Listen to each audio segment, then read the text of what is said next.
Bonjour à toutes et bonjour à tous. Alors aujourd'hui, on va revenir sur un petit sujet que j'avais pas vraiment développé au final. C'est pourquoi et comment je suis venue à travailler certaines matières. Comment ça m'est venu en fait de travailler le plastique. Eh bien écoutez, je sors déjà d'une formation déjà de, comment dirais-je, donc tout a débuté avec les perles en verre, hein, voilà. Perles en verre, c'est-à-dire j'avais 13 ans et j'ai vu un pot sur une table, j'étais en vacances, en colo. Et il y avait même des grands, hein, qui faisaient plein de colliers, plein de bracelets. Et en fait, voilà, ça a débuté là-dessus. Donc je devais avoir 15 ans quand la folie m'a pris de la création. Donc j'ai fait plein de choses en perles. D'ailleurs, il faudra que j'en retrouve d'il y a très longtemps que je vous montrerai. Voilà. Et bien après, au fil du temps, il y a eu la Fimo. Alors la Fimo, j'ai vu que c'était un matériau hyper intéressant à travailler, alors qui date finalement assez longtemps, parce que moi j'avais retrouvé une petite figurine quand j'avais 6-7 ans, que ma nourrice agréée m'avait offert. C'était un petit chien rose qu'elle m'avait offert. C'était un pins à l'époque, je me souviens, je ne sais même pas où il est. Je pourrais pas vous dire où c'est qu'il est, mais ça m'a toujours botté. Je me dis, mais bon sang, c'est quoi cette pâte? C'est magique. On peut la travailler, on peut la cuire, mais qu'est-ce que c'est que cette pâte? Ça a l'air génial. Et ils ont refait une sortie dans les années 90, je crois, 90-2000, un truc comme ça. Dites-moi si je me plante hein, au niveau de la Fimo. Et donc après, ben voilà, moi, c'est comme ça que que c'est arrivé. En fait, j'ai commencé à travailler d'abord la Fimo. Donc la Fimo avec la perle. Après, ça a été le bois. Le bois, donc je m'exprime, hein, en bois, ça veut dire coque de coco. J'ai travaillé l'os aussi. Ouais, l'os de bœuf. Ah, je me souviens. Mon Dieu, quelle aventure. Mais quelle aventure. D'ailleurs, il faudrait que je vous montre un petit peu ce que j'ai créé. Mais c'est dans les boîtes, il faut que je vous les retrouve. Il faudrait que je prenne le temps de chercher pour vous les montrer. Donc voilà, ça fera le sujet d'une autre vidéo aussi. Et après, il y a eu le plastique dingue. Donc tout était transformable. Et j'ai regardé aussi beaucoup de DIY. Il y a beaucoup de portugais, d'espagnols que je m'inspire pour faire mes créations en plastique. Ah, ça c'est vraiment, c'est extraordinaire. Mais quand je vous dis extraordinaire, c'est vraiment extraordinaire. Donc voilà comment tout est né. Et en fait, après, je me suis dit, allez, fais en autodidacte, tu verras bien, ma foi. Hein, c'est comme ça que ça naît la création, après tout, hein, en autodidacte. Et un jour, ben, je me suis dit, j'en ai marre de voir ma poubelle pleine, ma poubelle jaune qui se remplissait, qui se remplissait. Je dit, mais attends, ça retourne à l'usine. Et suite à un stage que j'avais fait, j'avais été chez Plastirim. Là, c'était durant ma formation en 2008. Ouais, 2008. Donc ça date, hein. Ça date. 2008, ça date. Et en fait, il n'y avait plus de place en céramique. Et donc, du coup, je suis atterrée chez eux. Et je voyais des machines à induction qui injectaient le plastique dans les moules. Je voyais des carrosseries, je voyais des statuettes. J'ai dit, mais il y a moyen de faire quelque chose avec mon plastique. Je dis, il y a moyen quand même, il y a moyen de faire quelque chose.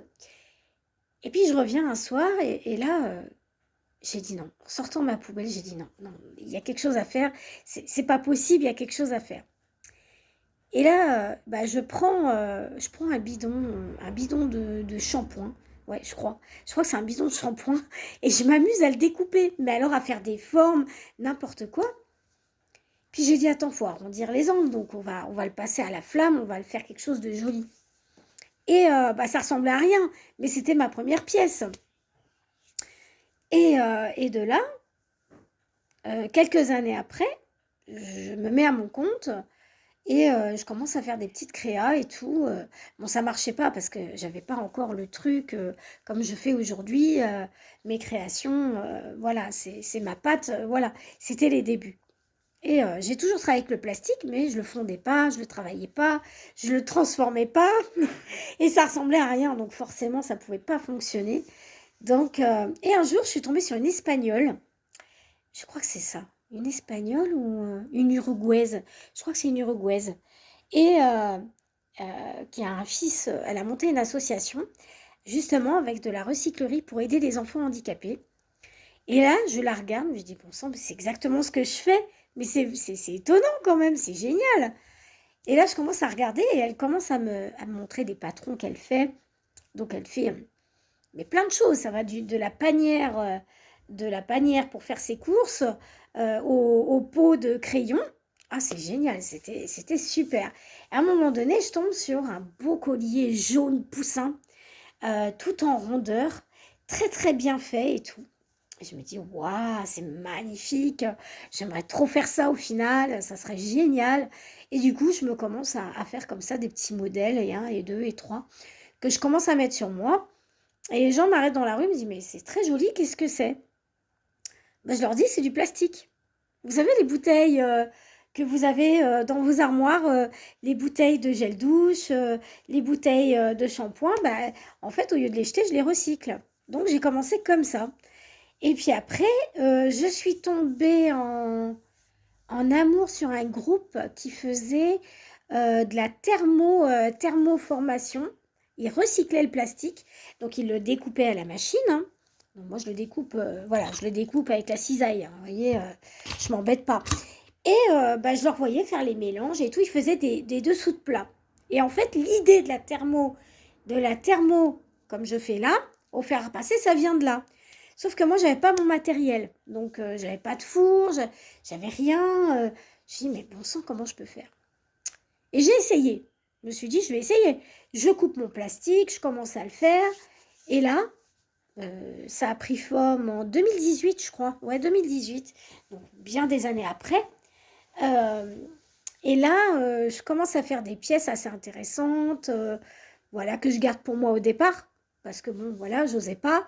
Je me suis dit, ouais, les gens, ils vont trouver ça ridicule, machin et tout. Et en fait, eh ben, je suis tombée sur ces deux frères qui sont anglais. Et donc, tout simplement, je les voyais thermoformer le plastique, donc passer au four, passer dans des injecteurs, faire les mélanges de couleurs. Et là, je regarde, ils nous montrent les différentes comment dire, types de PET, types de plastique qu'on peut travailler. Et bah, il y en a où il faut bien les fondre au four parce que sinon ça ne se mélange pas. Enfin voilà, je commence à regarder un petit peu, c'est super intéressant.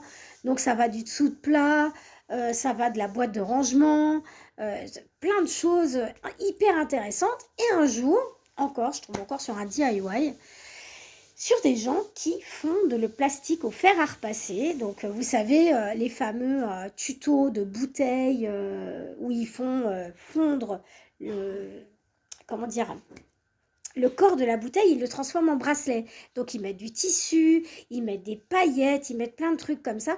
Et moi je me suis dit, attends, si on peut thermoformer le PET, c'est-à-dire la bouteille classique, est-ce qu'on ne pourrait pas thermoformer le plastique de PET qu'ils utilisent pour les gels douche? Et là je commence tranquillement. Et bien figurez-vous, je commence à faire ça et il y a 1 an et demi, je vois une Française faire la même chose et là, je tombe en amour. Alors, on ne fait pas du tout la même chose, pas du tout. Et c'est ce qui est bien d'ailleurs, c'est ce qui est génial. Et donc, je la regarde faire. Bon, elle arrive à créer des formes avec des petits anneaux et tout. Je ne sais pas comment elle fait, mais elle est incroyable. Incroyable aussi. Donc là, moi, j'ai un four, un vieux four que j'ai à moi. Mais voilà, moi je voudrais trouver aussi à thermoformer vraiment le plastique avec une forme bien déterminée, déjà établie, donc des cercles, des carrés, des... Voilà. Et là je me suis dit, comment je peux faire? Parce que là, j'ai pas le matériel, j'ai rien. Là j'ai dit, tu vas découper à la main. Et puis tu verras bien ce que ça donne, au pire. Au pire des cas, c'est tes créations et elles ressemblent à aucune autre. Donc c'est ce que je voulais faire. Et je me suis dit, lance-toi. On verra, lance-toi. Au final, tu verras bien ce que ça donnera. Et puis je me suis lancée, donc j'en ai fait un, j'en ai fait deux, j'en ai fait trois. Et les gens ont commencé à s'y intéresser, mes amis autour de moi. Donc à partir de l'année dernière, ça a commencé à vraiment intéresser beaucoup de monde. Donc, je me suis dit, allez, je me lance, je fais des brocantes et voilà comment ça a démarré en fait. Tout simplement, c'est en regardant des tutos, en ayant des idées et, euh, et en s'intéressant justement aux différentes matières que j'ai pu trouver. Donc, ça va du bouchon de stylo, voilà, du bouchon de stylo à la bouteille de lessive, de shampoing et tout ça. D'ailleurs, mais il y a un nouveau bébé qui va sortir, je le sens. Mais alors, j'ai trouvé un rose. Mon Dieu, quand la bouteille de lessive va être finie, je vous dis que ça va être une dinguerie. Bref, tout ça pour vous dire que voilà, je vais faire des nouveaux tests aussi par rapport au four, parce que j'ai un vieux four, il faut que je l'emmène dans mon atelier de prêt pour commencer à trouver des emporte-pièces en métal, en acier inoxydable, et commencer à découper des formes et les mettre dedans. Donc je vais essayer de créer des bijoux avec un format métallique à l'extérieur. Donc je promets rien parce que là c'est beaucoup de recherche, beaucoup de travail, mais c'est prometteur. C'est très prometteur parce que en fait, si vous voulez, quand le plastique fond dans le four, il ne se déforme pas comme avec le fer à repasser, voyez-vous. Avec le fer à repasser, vous ne savez pas sur quoi vous allez tomber. Parce qu'il va y avoir un mélange qui va se faire, voyez-vous. Et là, c'est vrai que les mélanges sont aléatoires et moi, j'adore ça. J'adore voir la matière. Par exemple, ici, vous voyez, quand j'ai fait celui-là, je m'y suis repris à 3-4 fois, j'ai redécoupé mon plastique et je voulais des taches de couleur. Donc, je me suis dit, ça serait intéressant de vraiment cibler ce que je veux vraiment. Et il y a des moments où derrière, ça fait très mélangé. Et de l'autre côté, ça fait des points de couleur. Donc, c'est très intéressant au final. Donc, par contre, il faut travailler dehors. Hein. Moi, je mets ma table à repasser dehors avec mon papier sulfurisé. Vraiment. Et quand je ne le peux pas, eh ben, j'allume le renouveleur d'air et j'ouvre les fenêtres au maximum. Donc voilà, je le mets à 2, hein, 2,5 à peu près sur le fer à repasser pour bien thermoformer. Mais pareil, ce sont des tests. Je vois bien, il y a des couvercles, par exemple, des couvercles à pâte à tartiner, par exemple, bah, ils se thermoforment très mal. Avec d'autres plastiques mous, ça ne prend pas. Vous voyez, quand je vous parle du 1, par exemple, le 1, c'est la bouteille en plastique, la bouteille de boisson. Voilà, par exemple, celui-ci, là, c'est du 1. C'est pour ça qu'on ne peut pas le thermoformer comme les bouteilles, les bouteilles de shampoing, les bouchons alimentaires, ça, on peut le fondre. Mais ça, non. On peut juste le froisser à la flamme, donner une forme en triangle, donner une forme en carré. Vous voyez? Donc, on peut le retravailler aussi avec des paillettes, avec des couleurs acryliques que vous allez poser dessus et que vous allez catalyser. Donc, c'est plutôt intéressant. Il y a quand même pas mal de variations sur le PET. Et c'est pour ça que je me suis tournée aussi vers les deux parce que quand j'ai mal au bras, ben, je ne peux pas prendre le fer à repasser, je ne peux pas thermoformer mon plastique. Donc, je prends le PET, j'allume ma bougie, je me mets dehors et je passe ma petite forme pour bien lisser ici la petite surface pour avoir des formes. Donc là, j'ai voulu donner un drapé, vous voyez, un drapé à ma perle plate. Mais il va y avoir des nouveaux modèles de colliers qui vont être en perle plate et qui vont faire, voilà, qui vont être mis en perle plate. Vous allez voir, c'est assez intéressant aussi à travailler. Donc, on peut travailler, voilà. Et ça m'a passionné lorsque j'ai fait plein de découvertes de DIY. Et ça m'a passionné quand j'étais dans cette entreprise de Plastirim où ils faisaient des porte-clés, ils faisaient plein de choses. Et c'est là que c'est né, en fait. C'est vraiment là que c'est né, durant mes stages, en fait. Voilà. Donc, les précisions telles que je pourrais vous les dire, c'est de la découverte, c'est vraiment ça. C'est que de la découverte.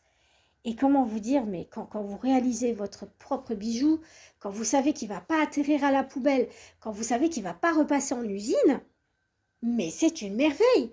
Parce que du coup, bah, vous pouvez le transmettre à des générations futures. Donc voilà pourquoi j'appelle ça la sauvegarde de notre planète. Voilà comment j'appelle mes collections, la sauvegarde de ma planète. Donc voilà, et en plus on peut... Alors il y a des gens, ils m'ont posé la question, comment tu trouves les idées d'assemblage de couleurs? Alors, les assemblages de couleurs, ça varie selon mon humeur et ça varie selon ce que je veux et mes tenues aussi. Donc, les tenues, ça peut aller du très pastel au noir comme je porte aujourd'hui. Donc, le noir, je porte beaucoup de couleurs très très vives dessus. Donc, vous voyez, là, il y a un petit mélange. Et derrière, c'est totalement autre chose, vous voyez. Et là, je me suis dit, on peut mettre des couleurs vives avec le noir. Ça fait un peu années 80. Donc, il y a aussi les époques qui m'inspirent beaucoup, comme vous l'avez vu dans certaines de mes vidéos. Et mes vêtements aussi. Parce que des fois, je les laisse traîner. J'ai dit, attends, pour me motiver, on va faire un bijou, comme ça, on pourra le porter. Ça aussi, c'est sympa. Et puis, vous savez que je suis une très, très grande fan de Psytrance Domiki. Donc, c'est un compositeur de psytrance, voilà. Et du coup, dans ces setups qu'il fait, quand il fait ses festivals, il y a des setups avec de très très jolies couleurs. Et ça, bah, ça, voilà, je suis une très grande fan, donc j'adore les setups de psytrance. Et je m'en inspire beaucoup. Donc cette année, il y a eu celle-ci, voilà. Et là, je la porte. Normalement, c'est pour l'été, mais je peux pas m'en empêcher. Voilà, et de l'autre côté, ça donne ça. Voilà, et de l'autre côté, voilà, c'est la parure psychédélique, psytrance de cette année. Donc pour le prochain concert qui va être sur YouTube d'Omiki, bah voilà, je pourrais la porter. Parce que je peux pas y aller. Malheureusement, ça coûte un peu, mais voilà. Puis bon, en France, il passe pas en France, malheureusement. Si, je crois qu'il passe à Bordeaux, mais je travaillerai, donc je pourrais pas aller là-bas. Voilà, parenthèse fermée. Alors, alors, les couleurs que j'aime, les couleurs le plus, ça va être le rose fuchsia, le jaune qui tire un peu vers le fluo. Voilà, donc les couleurs, ça varie quand même. Ça varie par rapport à l'humeur, ça varie sur plein de choses. Après, j'ai des commandes particulières. Là, j'en ai eu pour ce pet-là, par exemple. Voilà, donc j'en ai eu deux aussi. J'ai eu pastel bleu et rose. Donc plein de choses qui m'ont été commandées et que j'ai postées. Voilà. Donc je fais les ventes uniquement en brocante. Donc lorsque je m'inscris à une brocante, bah, je fais les photos que vous avez vues sur Insta, Facebook, tout ça, et je les présente le jour de brocante. Quand je ne peux pas être sur place, je paye ma place et je fais des ventes en ligne. Ça, c'est parfaitement possible. Vous pouvez payer votre place et vous dites, bah, je ne vends pas ici, je vends sur la région, mais voilà. Moi, c'est comme ça que je fais quand je ne peux pas parce que j'ai un problème au niveau discopatique. Donc, quand j'ai mes douleurs, je ne peux pas faire, voilà. Donc, je m'inscris sur la liste. Et voilà, au final, ça ne change rien, c'est toujours pareil. Et bien voilà, j'espère que cette petite vidéo sur mes inspirations et mes créations, comment c'est né, j'espère que ça vous aura plu. Et n'hésitez pas à me contacter pour que je puisse vous voir aussi, voir vos créations. Ça serait super intéressant que je vois ce que vous créez, notamment, même si c'est pas de la recyclerie, c'est toujours important de le savoir. Voilà, je vous souhaite un excellent mardi et moi, je vous laisse. Bisous!